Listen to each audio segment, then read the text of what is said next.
Hey guys, what's up? It's Jason here. So today I'm explaining how I bought my first rental property at 22 years old. Now, before I get into the story and how everything worked out, make sure you subscribe to the channel, hit that like button. The reason I make these videos is to help other people, so help spread the love. So how I bought my first rental property at 22 years old. I'll give you a little bit of backstory. My girlfriend and I, we moved from Southern California near the LA. We're about 45 minutes outside of downtown LA in a little suburb called Simi Valley. And we decided to make a move to Houston, Texas. That's where we currently are. And the reason we moved to Houston was specifically to move somewhere that was affordable enough to build a rental portfolio, as Southern California has become insanely expensive. Just an average house will be about $550,000. That's for about 1,200 square feet. So long story, we moved to Houston and I got my real estate license because I wanted to be involved in real estate. And Kaylin was also involved in real estate as well. She was working with some people in the education realm of real estate. We started networking, going to a lot of events, and I started meeting some investors that I helped purchase some rental property here in Houston. I did that for about a year, and I learned a lot about how to crunch numbers, how investing in real estate works, all the benefits to it, and I can explain in another video why everybody should buy real estate if they can. All the tax benefits, everything, but that's for a different video. But basically, I networked with a lot of people. I started to create relationships with these people, and over repetition, I gained the trust of a lot of people, and I was providing a lot of value for them. So in particular, one of my buyers, I'm not going to name them, we developed a really good relationship, and we spoke every day. And we valued properties. We looked at properties all the time, trying to figure out which one's a good buy, which one's this. One day I asked her if she wanted to partner up, and she said yes. And we picked a market that we thought was good for cash flow, as the sole purpose of us investing together was to create cash flow to then go purchase other assets. So we met up at a coffee shop. We kind of went over the basis of what would make sense for both of us as a partnership, and we were off to the races. So after we decided that we wanted to partner up, we made it official and we created an LLC. Basically, I can do a quick example of what it was, but we made a series LLC and we branched the series, and then they have their own LLC up here, we have our own LLC up here. This LLC holds the investments, and these ones up here are the ones that get paid from the cash flow. So we did that through a lawyer. We got that all legally done, and we opened up bank accounts, and we got that going. And then the next step was to find some property in that targeted area. And the first property that we bought was a fourplex. We bought it for $160,000.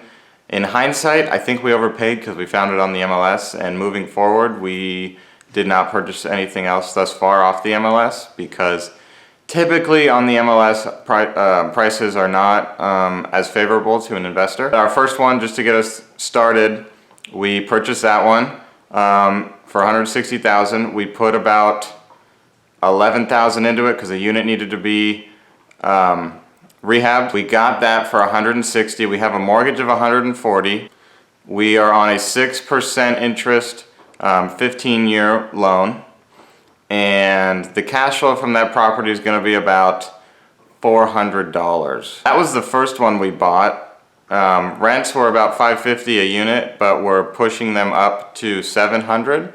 So we're going to increase cash flow there. That was the first property we bought. So it was a fourplex.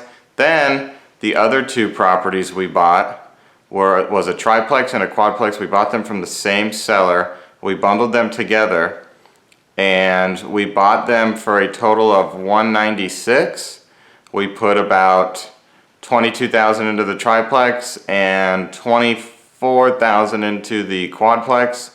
We are currently getting them rented and stabilized, and once we have those stabilized, that's a total of 11 doors. The total cash flow from all of those is going to be about $2,000.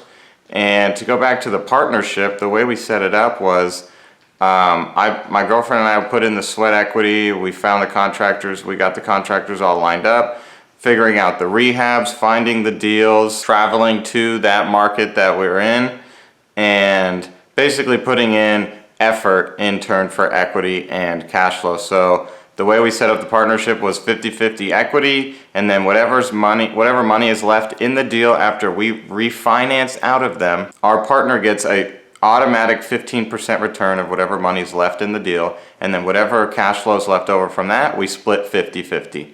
So they are going to be averaging somewhere around a 60% return, which is crazy because on the refinance we can pull a lot of money out.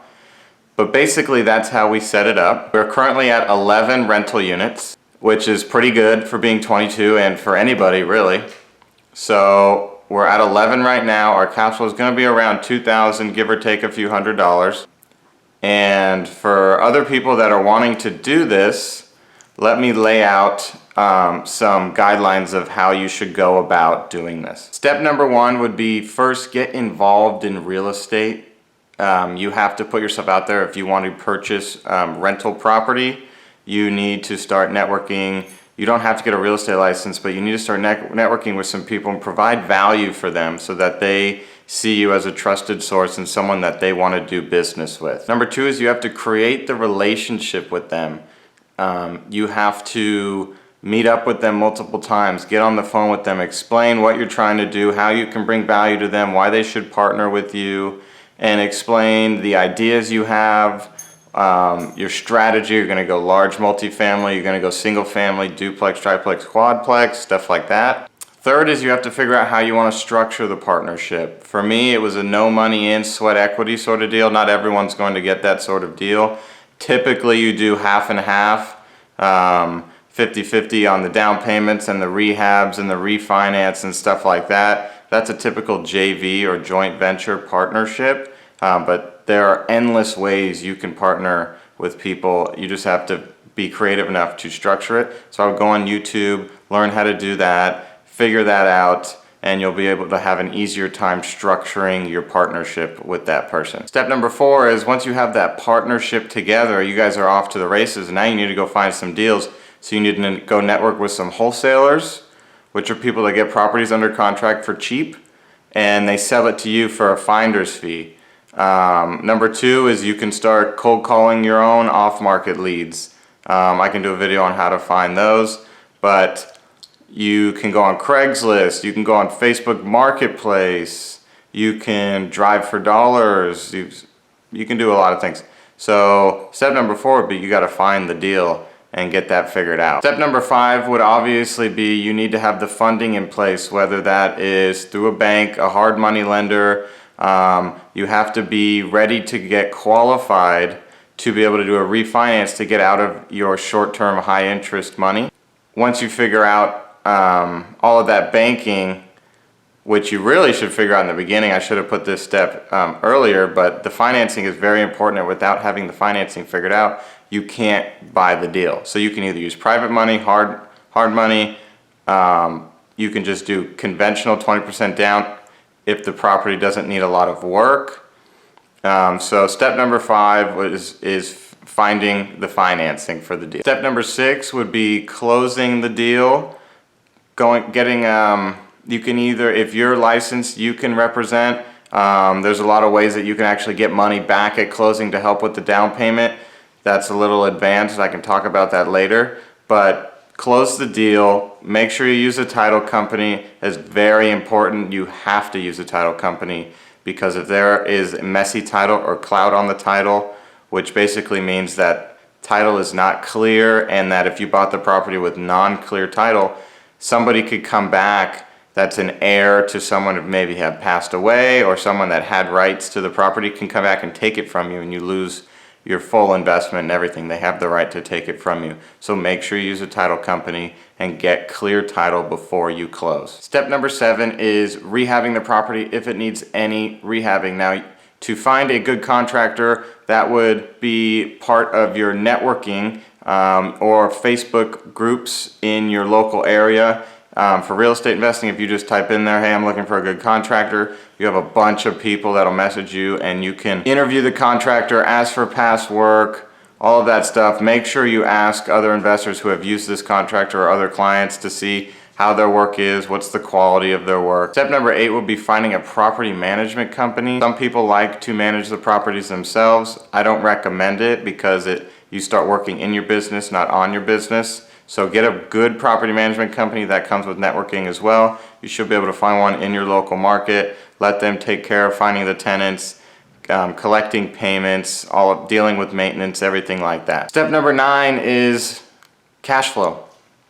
Once you get all that figured out and done, the end result should be at the end of the month that you cash flow. Some months you might not cash flow because maintenance issues come up.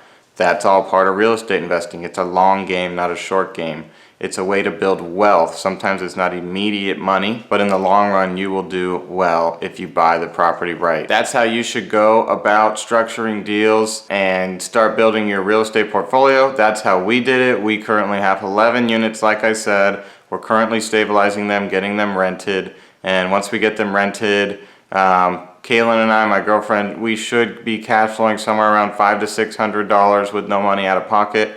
That's an infinite return. You guys can do this as well. You just have to get out there, network, figure out what to do, start building some equity and some cash flow in your life, and it can start really changing things for you. So until next video, I hope you enjoyed. Make sure you subscribe and hit that like button, and I'll see you in the next one.